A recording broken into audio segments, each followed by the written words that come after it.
On a vu comment les IA peuvent se tromper par construction. Mais si on se contente de dire « les IA hallucinent », on rate l'autre côté du problème. Nous, absolument, nous. On est facilement convaincus par des choses fausses. Ce n'est pas spécifique à nos interactions avec l'IA, c'est un fonctionnement habituel de notre cerveau. Dans le cas des IA, je te montre. On va demander ce que signifie l'expression « rire comme un chaton pressé ». Ça existe? Non, mais voyons ce que l'IA nous répond. L'expression « rire comme un chaton pressé » est une métaphore ludique qui évoque une manière de rire très joyeuse et spontanée. Les chatons en général sont souvent associés à l'innocence, à la joie et à un comportement espiègle. L'expression n'existe pas, mais on observe une hallucination de l'IA. Et regarde la réponse. C'est bien dit, c'est cohérent. Et si on ne sait pas que l'expression est inventée, je reconnais que c'est très convaincant. C'est même assez hallucinant. Exactement, notre cerveau évalue la cohérence. La réponse est bien structurée, elle utilise un vocabulaire précis, elle ressemble à une explication qu'on a déjà entendue ailleurs.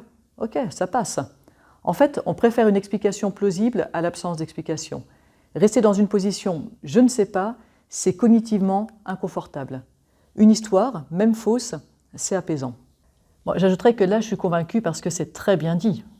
C'est une sorte d'effet de halo.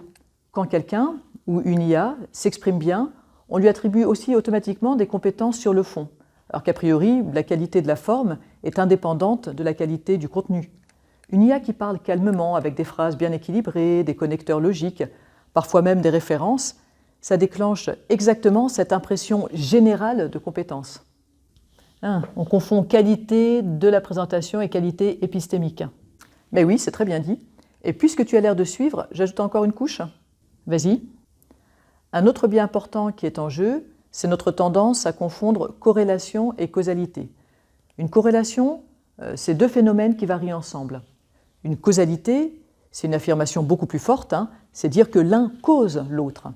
Alors on a tendance à glisser de l'un à l'autre sans s'en rendre compte, parce qu'on adore les relations causales, parce qu'on préfère avoir une explication bancale qu'une absence d'explication, comme tu disais tout à l'heure.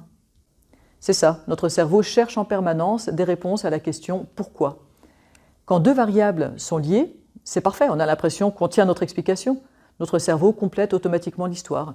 Il imagine un mécanisme, une cause, une intention. Mais corrélation n'est pas forcément causalité. Tu peux me donner un exemple? Regarde ce premier graphique. On voit que plus les ventes de glace augmentent, plus le nombre de coups de soleil augmente. C'est ça une corrélation, deux variables qui ont un lien.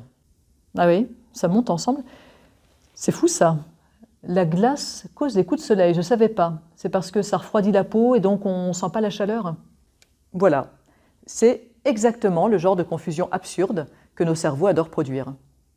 Merci. Nos cerveaux, le tien, le mien, c'est un biais cognitif, une illusion de la pensée qui touche tout le monde. Bon, c'est vrai, ce pourrait être les glaces qui causent les coups de soleil. Ou bien les coups de soleil qui font manger des glaces pour se consoler. Exactement le genre de conclusion absurde que nos cerveaux adorent produire. En réalité, ici, il y a une variable qui influence à la fois la vente des glaces et les coups de soleil. C'est l'été. L'été, quand il fait chaud et beau, on mange plus de glace et on attrape plus de coups de soleil. On dit que l'été est une variable confondante. Il n'y a pas de causalité directe entre les glaces et les coups de soleil. En fait, d'une manière plus générale, quand deux variables A et B sont associées, ça peut être que A cause B, parce que B cause A, parce qu'une variable confondante C cause à la fois A et B, ou ça peut être aussi par hasard. Par hasard? Oui, regarde ce site Spurious Correlations. On y voit par exemple que le nombre de divorces dans le Maine, aux États-Unis, est corrélé à la vente de margarine. Et donc ça, c'est du hasard? Oui, quand on cherche dans une très grande quantité de données, on va forcément trouver des variables qui sont corrélées par hasard. Ok, corrélation n'est pas forcément causalité. Je retiendrai, mais je ne vois pas trop le rapport ici. Alors il y a plusieurs rapports. D'abord, on vient de dire, si on a une grande quantité de données, on va trouver des corrélations qui sont là par hasard. Et puis, revenons à ce qu'on a vu. Les LLM apprennent des régularités statistiques, donc ils produisent ce qui est fréquent dans leurs données d'entraînement. Et ce qui est fréquent, c'est souvent vrai, mais pas toujours. Corrélation, pas causalité. Vraisemblable est corrélé à vrai, mais pas équivalent. Parler avec assurance, c'est corrélé à la compétence. Ou un vocabulaire riche, c'est corrélé à la compétence. Et notre cerveau fait le raccourci. Ton assuré plus vocabulaire riche, ça doit être vrai. et on se retrouve convaincu par des hallucinations des IA, comme l'explication sur le rire des chatons pressés. Et en fait, il y a encore une autre chose ici. Tu te rappelles comment j'ai posé la question? Rien ne te choque? Si, tu as demandé que signifie l'expression « rire comme un chaton pressé », comme si l'expression existait. Tu l'as un peu piégé. C'est vrai, mais imagine que tu cherches des infos sur un sujet que tu connais déjà. Par exemple, tu es convaincu que le sucre rend les enfants hyperactifs. Alors tu demandes à l'IA pourquoi le sucre rend les enfants hyperactifs. Elle te donne 3 raisons, tu es satisfaite, c'est confirmé. Sauf que c'est un mythe. Les études montrent qu'il n'y a pas de lien causal. Donc j'ai orienté ma question et comme la réponse va dans le sens de ce que je croyais déjà, je ne me méfie pas. Exactement, c'est le biais de confirmation. On cherche ce qui confirme ce qu'on pense déjà. Mais remarque que ce n'est pas que de ta faute, hein. C'est aussi le fonctionnement des IA qui renforce le problème.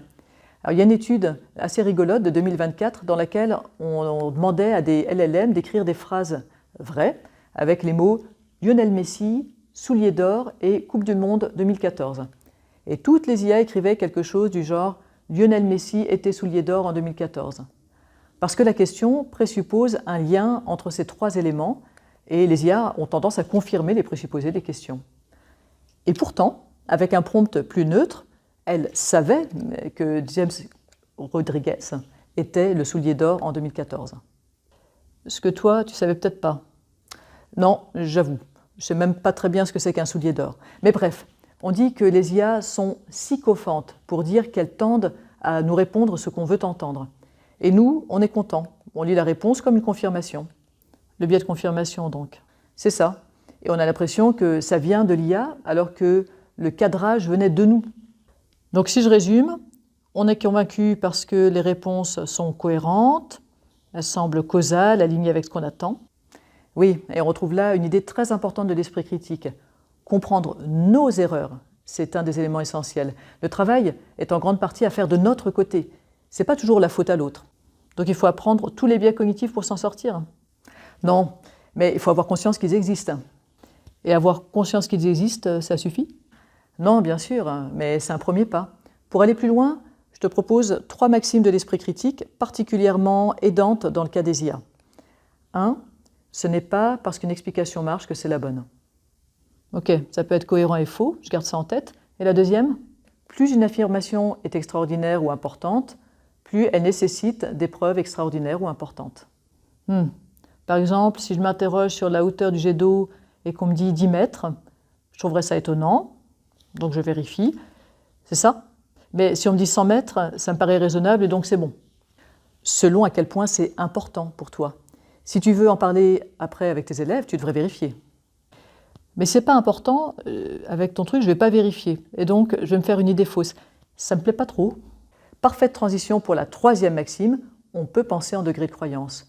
Au lieu de vrai ou faux, on peut se dire c'est probable ou c'est très probable sur un continuum. Si ce n'est pas spécialement important, tu peux peut-être accepter une assez grosse incertitude. Il y a toujours une incertitude de toute manière.